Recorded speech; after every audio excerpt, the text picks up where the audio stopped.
Welcome everyone to another episode of the Unmasking Effect. Today, we have a truly extraordinary guest joining us, a woman who embodies compassion, wisdom, and the courage to walk a path of service and love. Meet Noëlle, a Swiss private banker by profession, an animal welfare activist by heart, and an awakened life teacher by purpose. Noëlle is an energetic powerhouse, radiating empathy and a passion in everything she does, whether it's advocating for the well-being of animals or guiding people to move beyond fear-based beliefs into the embrace of love.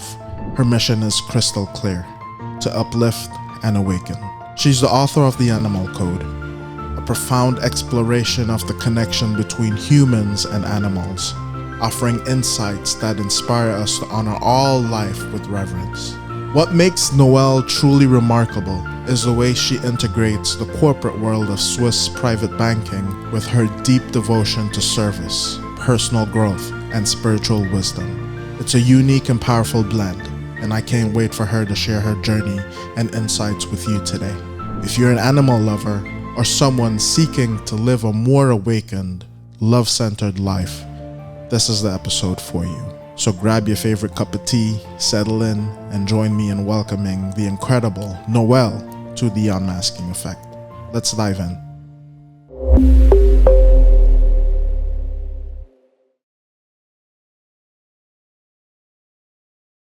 Noëlle, thank you so much for being here.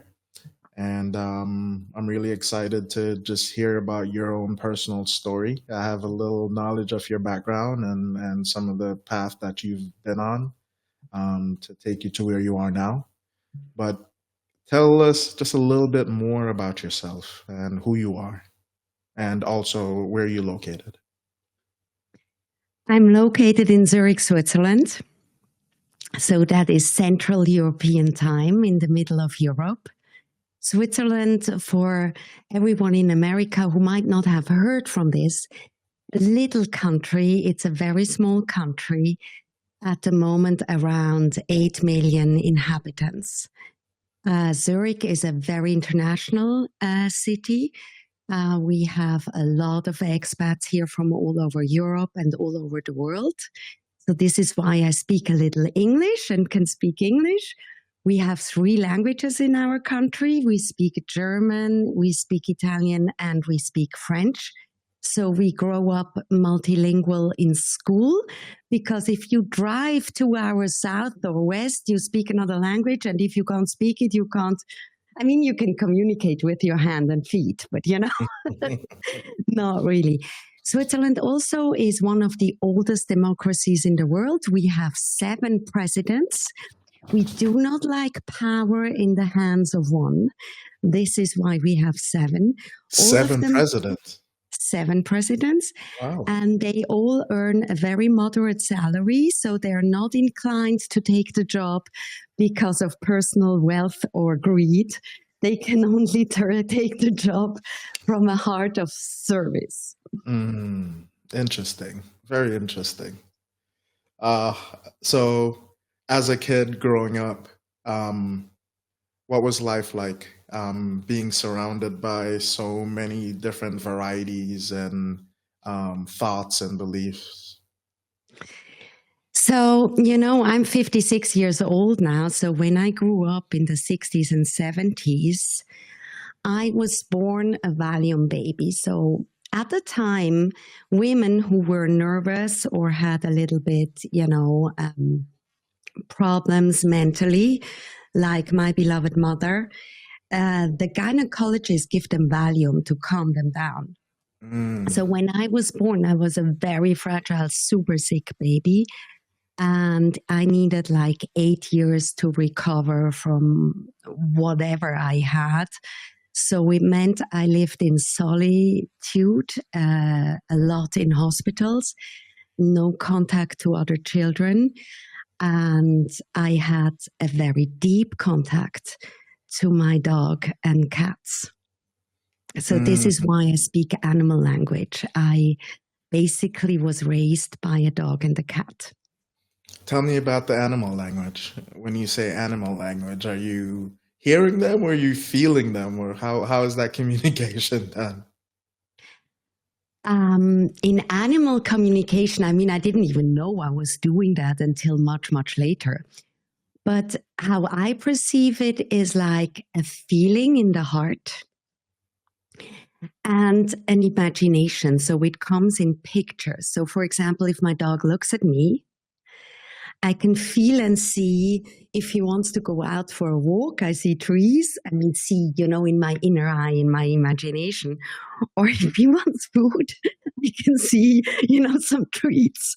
So if he looks at me and doesn't say anything, I know he wants to eat, or hey, he's ready for a walk. I see. I think it's the same connection with my kids. Sometimes when they were smaller, I look at them and you can kind of tell if it's food or play, right? As a father, it's the same. Yes. Awesome. So I'd like to talk to you a little bit about reinvention and how you define reinvention, especially in our lives. So reinventing ourselves, you mean? Yes. All right. So I would say at 56, I reinvented myself about 4 or 5 times already. And this is, untypical for Swiss, because in Switzerland we are very structured, very clean, very, you make a decision, you go one way, and people generally tend to stay there. For me, it wasn't like that, because when I experience humans or other kids when I was only about 8 years old, it was a shock to me after I was so close with the animals, because animals don't lie, animals don't betray you, animals are loyal to you. So I remember already as a small girl, I struggled in school, not also because I didn't learn how to read or write. And when I came into school, the other children already knew how to do this. So I had to work very hard to catch up. But the relationships, it was like I didn't know how to handle this. I felt totally alone. I would be the weird kid in class, too skinny, fragile, dressed the wrong way, and mobbing, teachers wouldn't support. And later in life, out of fear really from the whole outer world or fear of people, I stayed very close to my parents, and I started working in my father's company, which was an international cotton trading company, and I became a cotton trader. And that was an environment where only men work, and I'm the only woman. So again, I experienced, I'm mobbed because also perceived as privilege from the daughter, and it was just horrible. So I remember there was no lack of material in my early 20s because my father was very successful, but there was a complete lack of connection and a very deep sense of loneliness and despair. And for me, in a way, even thank God, my father went bankrupt. The whole company went bankrupt, and then I experienced this complete loss of material. But that, in a way, was a blessing in disguise, because with the loss of material, the whole social status, society, all these many, many people leave. And there was one person left who offered me a place on a couch and say, Noëlle, come on. We get through this. I'm here for you. It needs one person who has your back. Before that, I never experienced that. I experienced people wanting a lot from me because they perceive me as somebody who can give them money or jobs or, things like that. Right. So at that point, when that one person basically reached out or put their hands out to help, what occurred for you? What feelings were you experiencing during those times? Whether it's because a lot of us sometimes either reject the help or perceive it as something else. What was the interpretation for you? For me, at the beginning, I was so scared to accept the help because also I wasn't used to accept help. I was used to give. That I was scared that it would incline that I owe a debt that I cannot repay. Or that, at any point, some demands could come that I'm not willing to give. I see. So I was extremely scared. I had no other choice because there was nowhere else I could go. Our bank accounts were frozen. I had $50 equivalent in dollars, but Swiss francs in my pocket. I couldn't even go to a hotel. I couldn't eat. There was, imagine your credit card doesn't work anymore. The cash you have in your pocket is all you have left. Got it. So as you went through this process, would you say that this is one of the challenges that you faced earlier on in your life? I would say in my early 20s, this was the craziest change in my life. It was like unreal. I remember I walk in the street and look at the trees and think, why are they still green when I don't even know what is my name anymore or who I am? Or what I am to do or how to survive. Yeah. So as you went through this process, about how long do you think you stayed in that emotional state of not knowing? It felt like a flu. I mean, if I recall, it's been a long time ago, but it felt like a long nightmare that doesn't seem to end. And it only ended thanks to the service of my friend who said to me, Noëlle, you can lie on my couch and I feed you as long as you want. I'm not going to rush you. But after a few months, my friends say, look, you have to get up.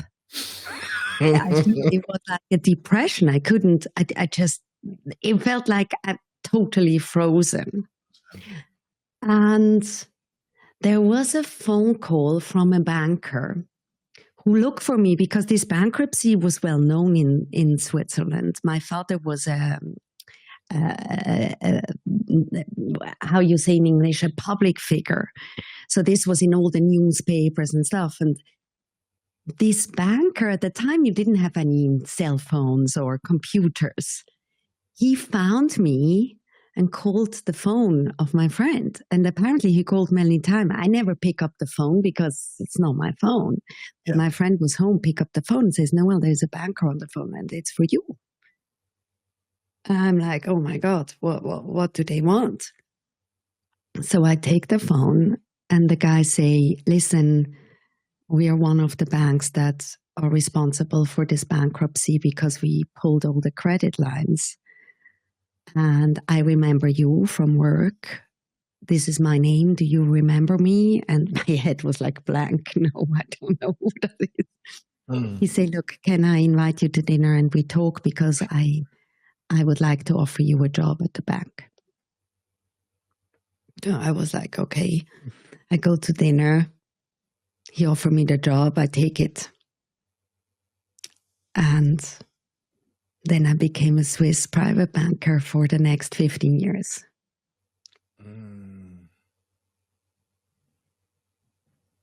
So how did you consolidate going from your friend's couch to taking this job and getting this opportunity? Did you embrace it? Or did you experience challenges during that transition? No, it was like, for me, it's always been, I don't know, I'm an emotional decision maker, and especially imagine at the time I had 0 options.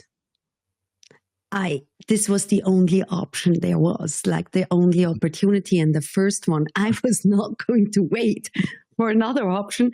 And my friend, I had the feeling, was a little bit tired of me lying on the couch there and feeding me, you know. I wanted to get out of that situation and stand on my feet. So when I started working, I waited for the first salary to come, and then I could go look for a room. I remember my first flat was a 1-bedroom apartment.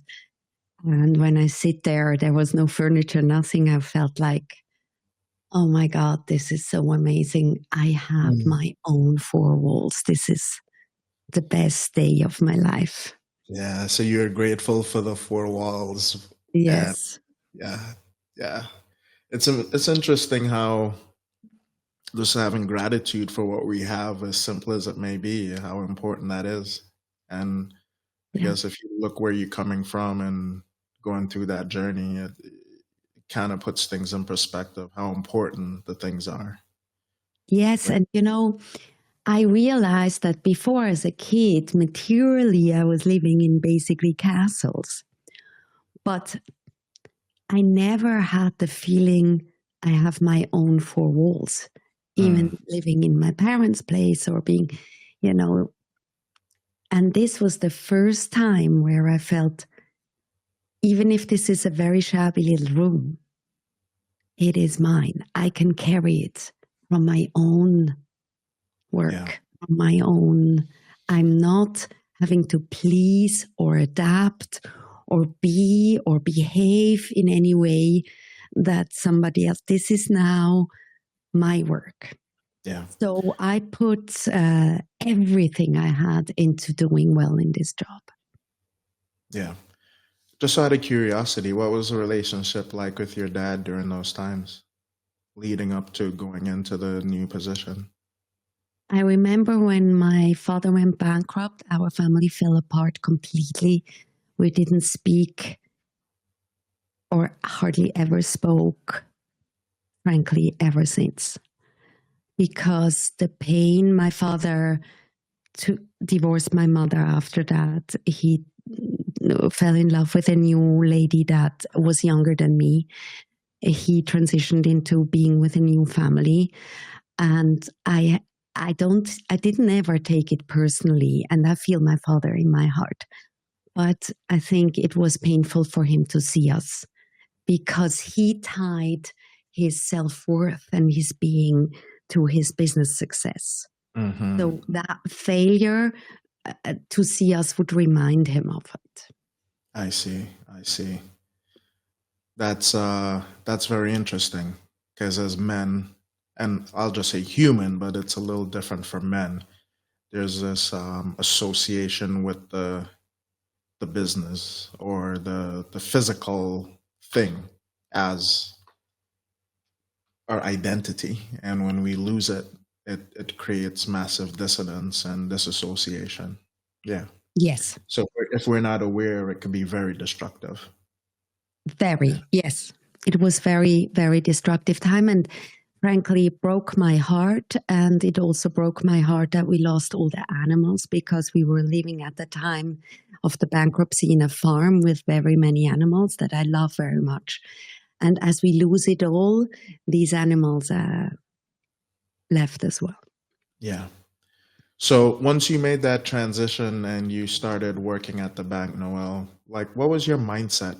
Like say the second or third year in, where were you focused, or what were the feelings? Were you still feeling like something was missing? Because if you look back working with, in your dad's business, being on your friend's couch, now you're rebuilding now. Yes. If you can recall, like what was happening for you during those times? Well, I would say in my book, I describe it as the time of where I needed bear strength. Because in the bank, there was a fierce competition. And as a woman, it was a hard place to be. I remember that I was sent to Israel by myself to see clients. And in the evening, the last clients I see, it was clear the last client, you go to dinner with them. And I go to dinner, then it's like, oh, I own a nightclub, come to the nightclub. You were not allowed to say no. I was used to working extremely hard, not sleeping much, and just, I was such in a phone pleasing mindset. You know, I would just do anything it takes to make the client happy, to make the bank happy, to not lose the little thing. All I had was this job. And I remember the client say, yeah, now I take you back to the hotel. And then at the concierge, he would take the key like he's an important man. The concierge, everybody's like, hello, sir, come up into the elevator. And I was like, oh my God, what do I do now? And then he come to the door. And I remember that was the first time I met my spiritual tiger guide, because suddenly I could feel the presence of strength. And I put my hand out very calm and said, thank you so much, sir, to make sure that I'm safe in my hotel. Thank you for giving me the key now, and good night. And I opened the door, I leave. And in the room, I started crying, going, oh my God, how do I do that? This client called the bank and called my boss, complained about me that I wasn't doing a good job. So when I came home to Zurich, I had to go to see my boss, and the boss was like, what's going on with this client? Why isn't he happy with you? I told him the story. I say, listen, I'm a financial advisor. How far do you feel that I need to go to make this bank happy and the clients happy? And I look into his face and he says nothing. Zero support. I didn't receive a bonus that year. So this is the kind of environment I was working in, feeling numb, feeling the strength of the bear still in me, and standing my ground as who I am best I could without falling apart.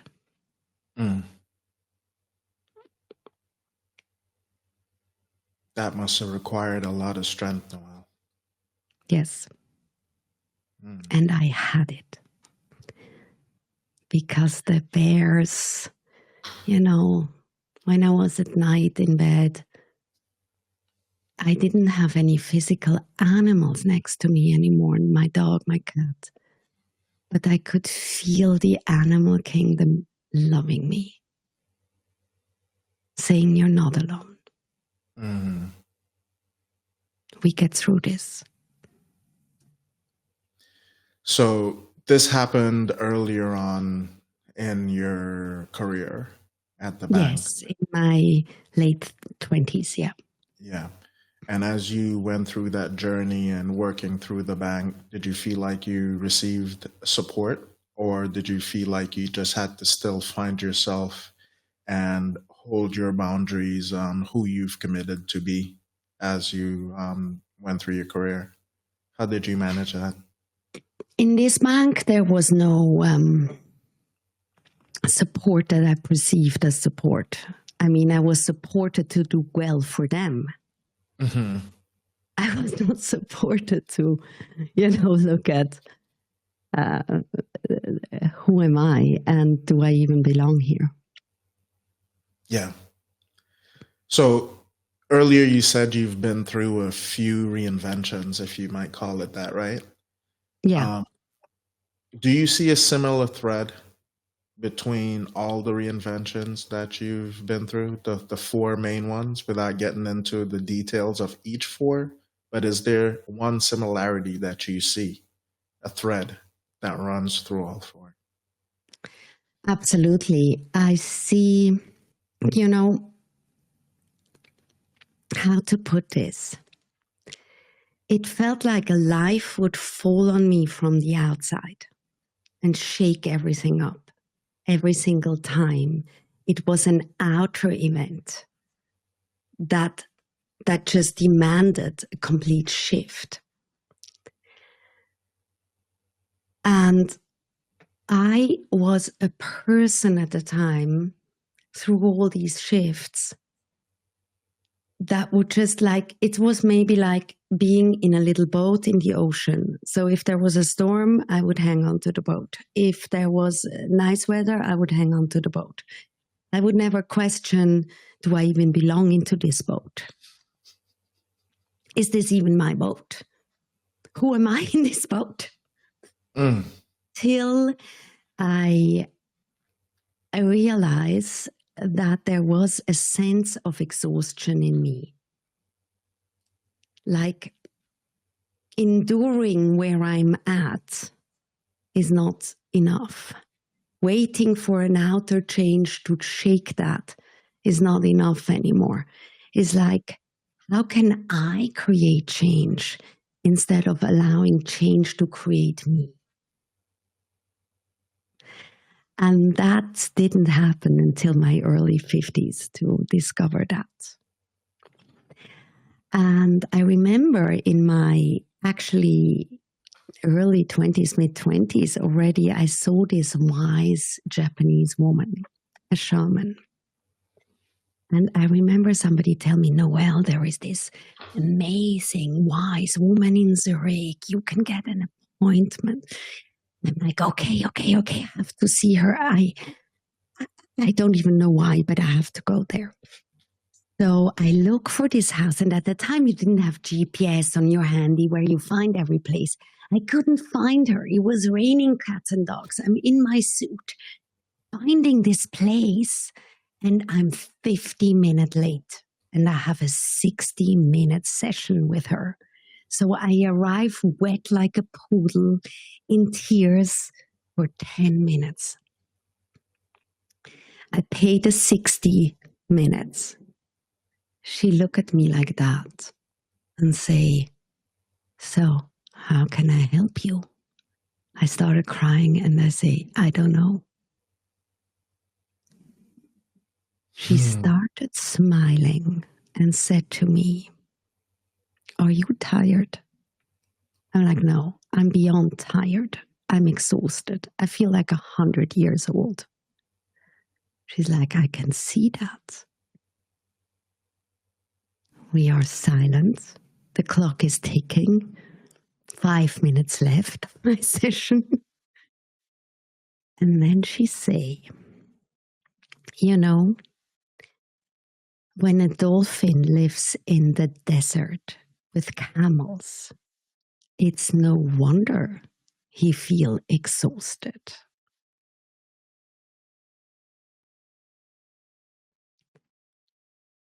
I'm like, okay, so how does the dolphin get to the ocean and be with other dolphins?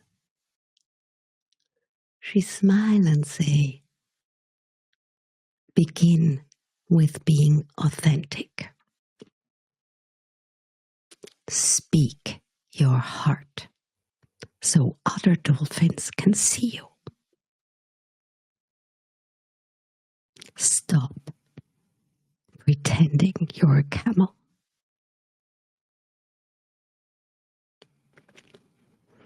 It took me another 30 years to grasp more of her wisdom.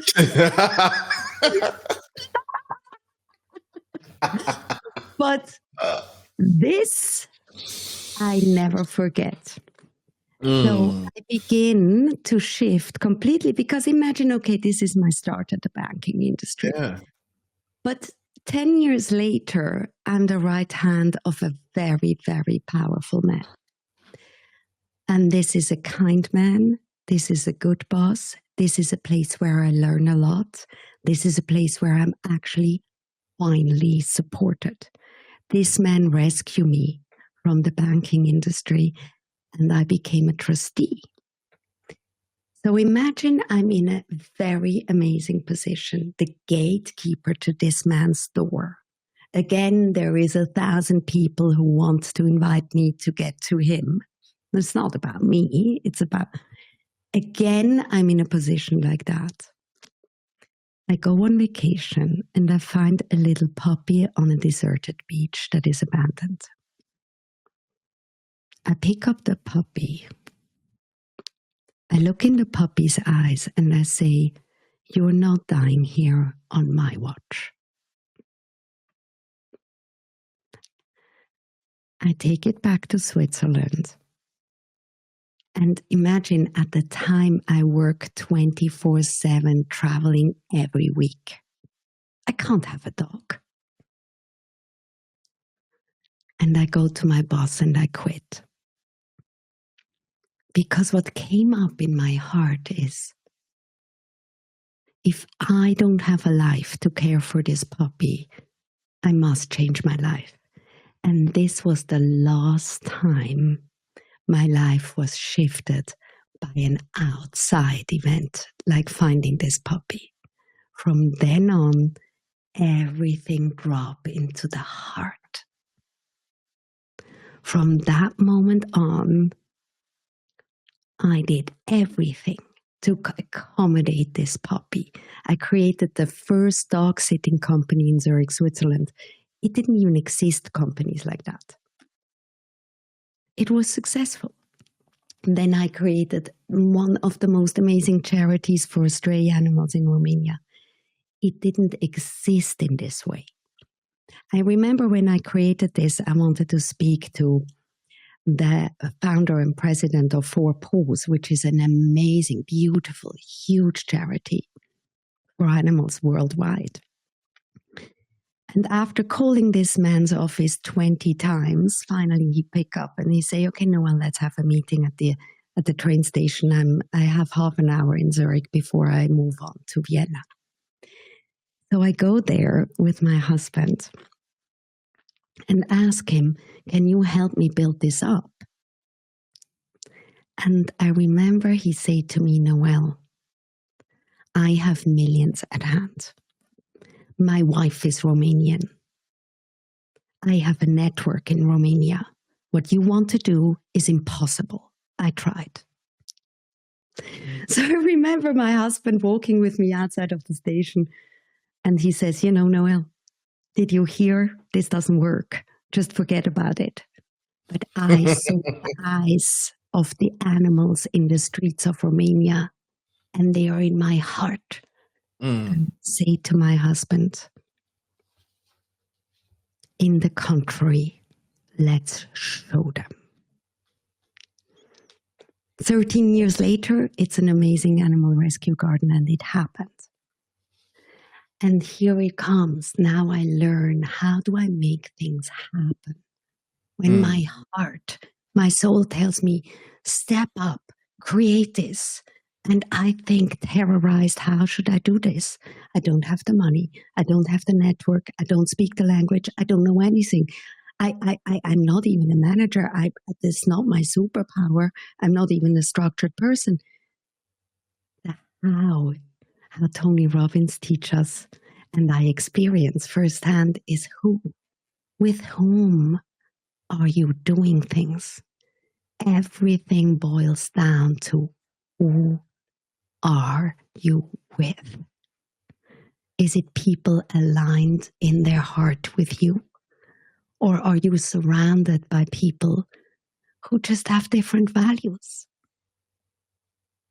To me, this is key. Yeah, that's a very powerful realization. And if we can realize that and apply that, I think we'll avoid a good amount of suffering.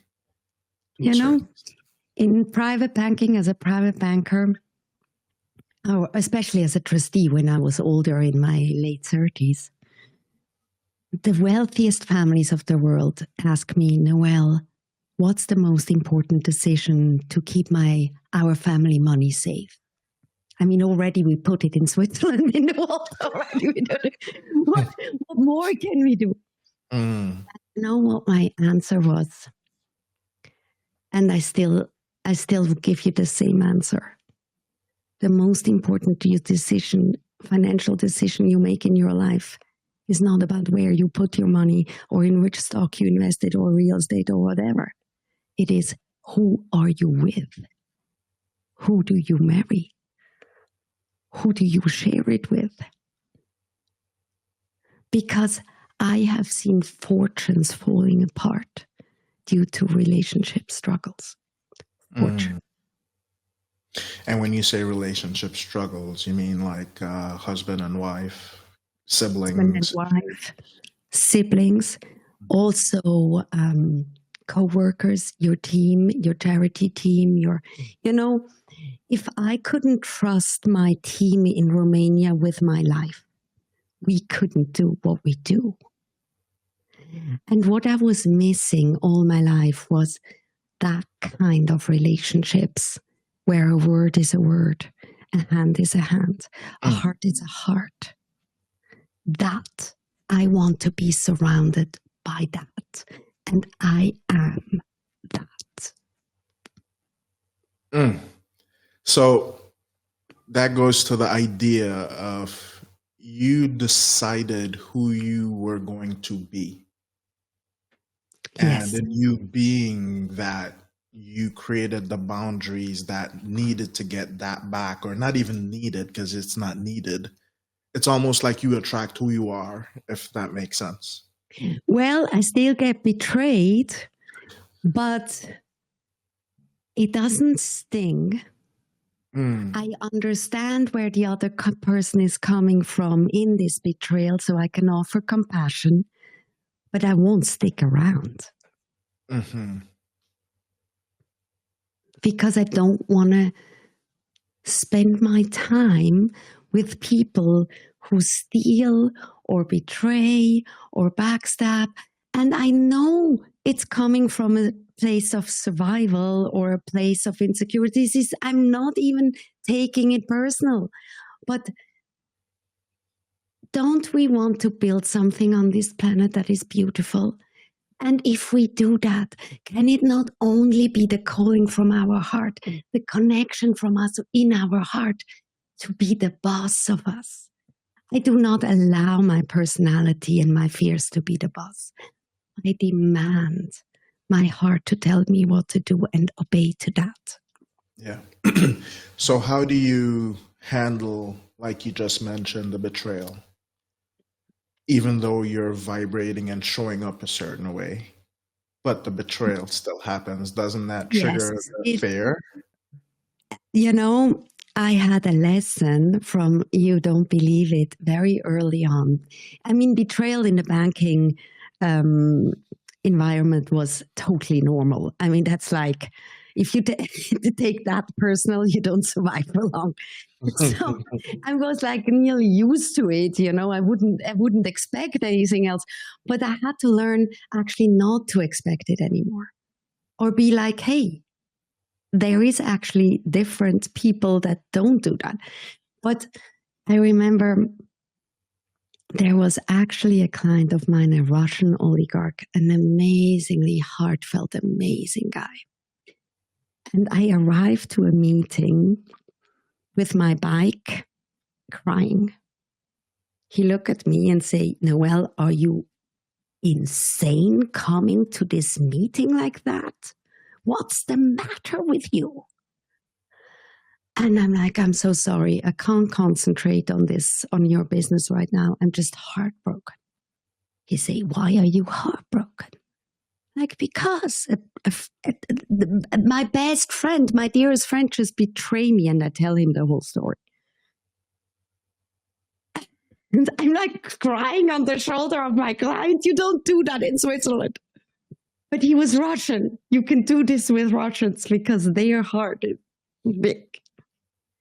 So he listened to this. He listened to the end because I even, the story was much too long. And he's patiently listening. And then he said to me, Noëlle, okay, here it comes. When this happens to me, and look at me, I need bodyguards to walk around. Do you think that doesn't happen to me? I'm like, no, I mean, must be 1,000 times worse with you, Victor. Okay. He goes, okay, when this happens to me, the thing I do is go alone in my room and move into my heart, a form of meditation. And I look in my inner eye. Where were the red flags that I chose not to see? Taking 100% responsibility for the betrayal. And he said to me, do it with me right now. Tell me 10 red flags that you saw already years ago. Immediately it came. I was like, this, in my head. It's got, okay, I see you see a few. Why did you choose to ignore them? I say, because I didn't want to lose my friend. I didn't want to walk away. I thought she wouldn't mean that. It's like if somebody tells you who they are, better believe it. Listen, I think that's a pretty powerful gem and very applicable in my own life. In my own life too, still. It never gets old. Yeah, because I think to a certain extent, we want to give people the benefit of the doubt and to hold space for people to show up a certain way outside of themselves. Yes. But I think it also makes sense to balance that out to a certain extent, to understand that as humans, we've also been flawed to a certain extent, and it requires that level of understanding that ducks are gonna quack, dogs are gonna bark, and it happens. Yes. Yeah. And there is one thing I learned from this, and still learning, of course. I mean, every day is a new situation I'm learning. But what I'm grateful for is like my spirit animal guides, whatever it is for you, that you feel there is a support around you, a support system that is not human. Call it God, call it higher power, call it your angels. Whatever it is in the heart. Mm-hmm. And feel it. You're never alone. Never, ever, ever. Tap into your intuition, your inner tuition, and listen. I don't call this gut. It's not gut. It's heart. And there is one thing I realized I always confused. I confused relationships with love. It's not the same thing. I can end a relationship. That doesn't end the love. Love is love.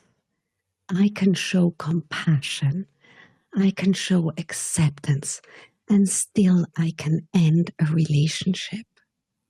Or keep it at arm's length. Mm-hmm. So what it does. And you and I, as we have a mission, as we wish to serve people, animals, nature, as we wish to see a more beautiful world, like all our listeners for sure wish that, why else would they listen? And if we wish that, we cannot do this alone. We need a team. And we need a team we can trust. We pull at the same strings.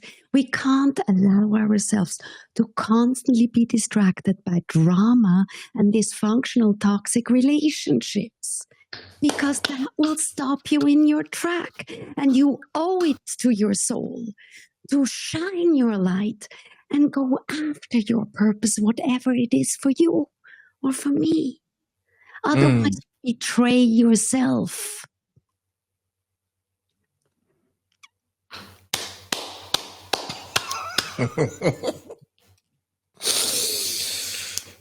Gems, Noëlle. What's the best piece of advice you've ever received? Well, I would say the Japanese lady was pretty amazing. My Russian client was pretty amazing. For me, I receive in daily meditation, in my morning ritual as meditation, praise, whatever, I receive guidance every day, and it depends on the situation. It will be something different. For example, if an inner butterfly comes to me, it feels like, okay, be soft, don't fight. However, if my tiger show up, I can be fierce. So it's like flow, find your flow, and bring yourself to every situation for what is needed. For the service to others. Yes. Don't just say I'm a butterfly. You can't. I mean, I can give you a little story. I was in a tram in Zurich very early, 8 o'clock, 7 o'clock in the morning on a Sunday morning. And I'm tired. I remember I was working this early morning. I came already back from work. A dog was in distress. We were hauled to go there. And I am there with my coffee. I see a beautiful lady with a little dog in a thing holding him. And there was a guy sitting there that seemed very drunk, very, very angry, and very dangerous. And this lady looked at the man and jump out of the tram. The door closed and I'm alone with him. And he got mad, she left. And his eyes turned to me. And I swear, Ike, that was the first time I saw the devil. I was like frozen, my blood freeze. And I knew this is dangerous. Like, I felt fire on my skin. Like, oh my God. So the tram stopped. Everything was like slow motion. I move out. He moved after me. And I feel it was winter. He held my coat. There was nobody on the street. I couldn't breathe. Bam. There was my tigers. Not 1, 3. I feel them. I'm like nearly in panic. And inside I ask my heart, what do I do? And I feel the tiger's guidance saying, slow down. Don't run. It was like counterintuitive. I would have never thought of that in my brain. So I do exactly, I'm used to their inner voice. I slow down. The guy bumped into me and is surprised. Then I feel the tiger say, move ahead slowly. I move. They say, turn left. I turn left. Turn right. Turn left again. Go faster. Now run. I got away. And since that experience, I know I can trust myself. Because who are my tigers? They're an aspect of me in my heart. I can trust myself. How would you define your higher self?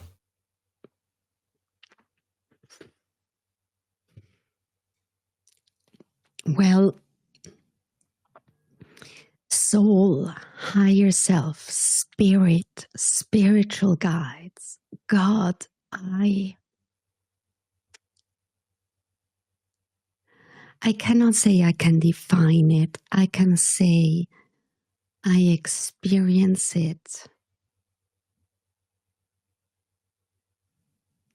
as a force for peace, as love, as guidance, as something that we all are.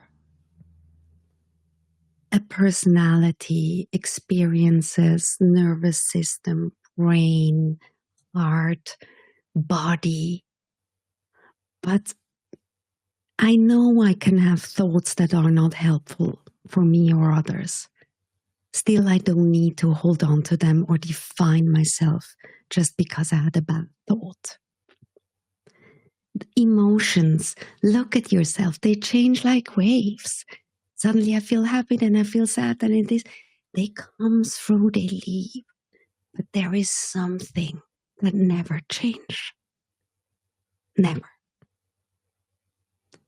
So when we meditate, we go through the veil and experience us in our true home, in our sanctuaries, within our heart. That energy never change. Love never change. Never. Mm, That's how I experience it. I see. So, from this version of Noëlle that's sitting right here, if you were to go back and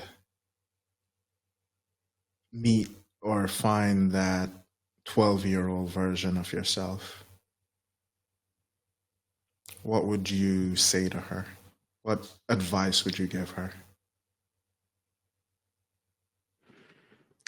I would hold her and tell her, nurture, cultivate, go within in your heart space. Whatever it is, how you do it, prayer, meditation, and know that I'm right there and I've got you. Mm. And if you were to zoom out and go further to a 90-year-old version of Noëlle, the version of Noëlle that's been through this existence, this life existence, have experienced the pain, have experienced the growth, has experienced humanity in its full extent to that point, the wise Noëlle. What's one question you would ask her? Ask my 9-year-old self. The 90, the older, wiser, 90. 90-year-old, yeah.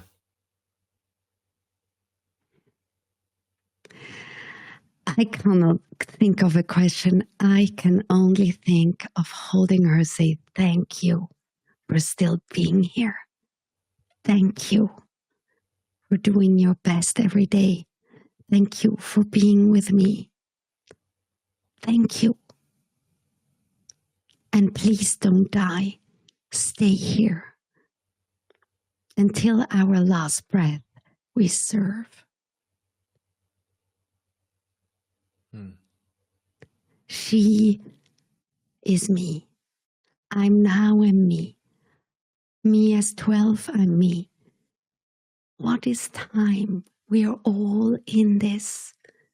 Our wisdom is in there. Her voice is in here. I can access it anytime I wish. And so can everybody. I believe self-connection is key. Stop betraying yourself. Allow yourself to be you.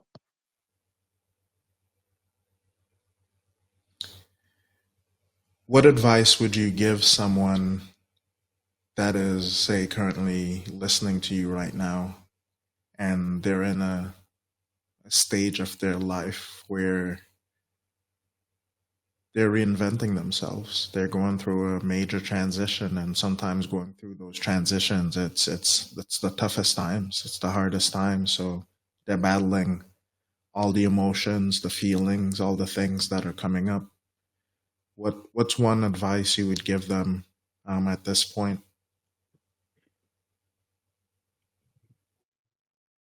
I would say, please be patient with yourself. Please love yourself. Please be easy on yourself. Please don't think it's your fault. Just know that this will pass and bring you to a new place where you belong more than where you were before this happened. please hold yourself through this transition. Do not abandon yourself.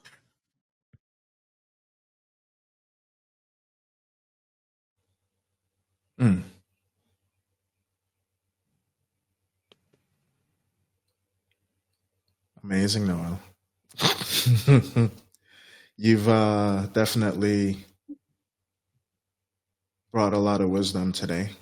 And I'm really honored to have this conversation. And, I could say for myself, it's a lot of confirmation as well as just definitely clear alignment.